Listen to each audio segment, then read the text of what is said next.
Oriešky, sušené ovocie alebo sušené ovocie a oriešky v čokoláde. Čo ešte viacej ponúka Grizzly? Porozprávame sa o tom s Viktorom Kao z tejto internetovej predajne, internetového obchodu. Ako dlho je Grizzly na trhu, na českom trhu? No letos je to právě 8 let, co slavíme v podstatě vstup na český trh.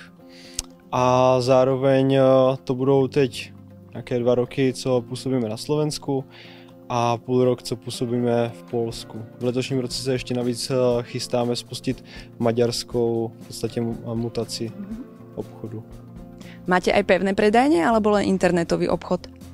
Zatím pevný prodejny nebo kamenný prodejny, jak by to bylo v Čechách, tak nemáme. Aktuálně o nich ani neuvažujeme. Nicméně v Grizzly jsem se naučil nikdy neříkat nikdy, takže to určitě do budoucna nevylučuju. Áno, za úžasných 8 rokov ste vybudovali nádherné veľké sklady a vidím, koľko tovaru je tu a všetkého. Koľko percent asi z tejto vašej produkcie odchádza na Slovensko? No na Slovensku teďka expedujeme okolo 20 až 25%, trošku záleží na sezónnosti, nicméně asi bychom se mohli bavit o těchto číslech. Vy zrejme určite všetky svoje objednávky balíte do nejakých obalov, aby ste ich doručili zákazníkovi. Aké obaly používate? Vzhledem k tomu, že jsme i výrobce, tak používáme samozřejmě ty primární obaly prostě pro balení těch jednotlivých výrobků. A co se týče těch přepravních obalů, tak používáme kartonové krabice, ale snažíme se dbát na ekologii, takže používáme kartonové výplně právě z použitých krabic. A v letošním roce jsme začali v podstatě používat i takové jako second-handové krabice, takže už jakoby jednou použité. Koľko času vám asi zaberá vykazovanie týchto obalov kvartálne alebo aj ročne? Já bych řekl, že toho času nebude až tolik, protože kdyby ho bylo hodně, tak by si na to určitě někdo stěžoval. Takže já myslím, že to není až tak jakoby náročná záležitost. Máte na to zvlášť človeka, zvlášť zamestnanca? Vzhledem k tomu, jak rychle jakoby ta firma roste, tak musím říct, že historicky to v uvozovkách dělal, kdo měl ruce, kdo měl nohy. Ale postupně si ten tým sedá a máme právě v rámci výroby technologa, který se právě o toto teď stará. Koľko máte zamestnancov teda tak celkovo k tomuto 8. roku?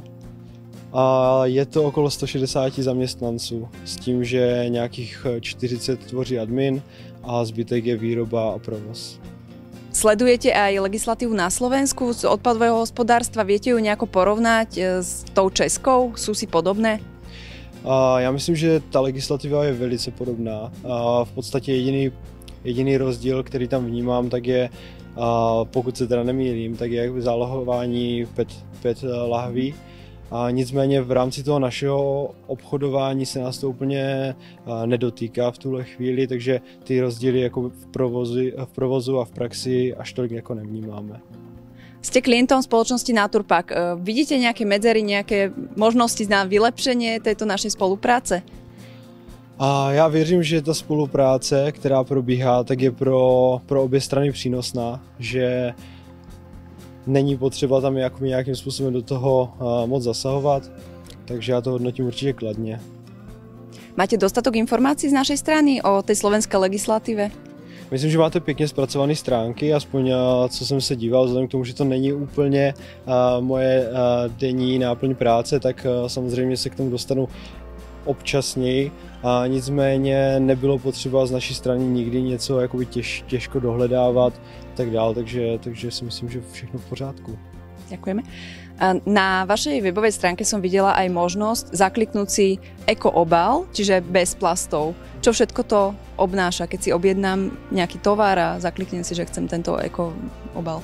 Jak už jsem jakoby zmiňoval dříve, tak používáme ty výplně z použitých krabic, které samozřejmě jdou do těch eko balení také. Zároveň se tam používá papírová lepenka a i pro balení těch jednotlivých kusů skleněných věcí, tak se používá taky papír namiesto bublinkové fólie. Ďakujem veľmi pekne. Dozvedela som sa veľa nového. Motivovalo ma to tu nakúpiť. Sú tu samé krásne veci akože, a chutné.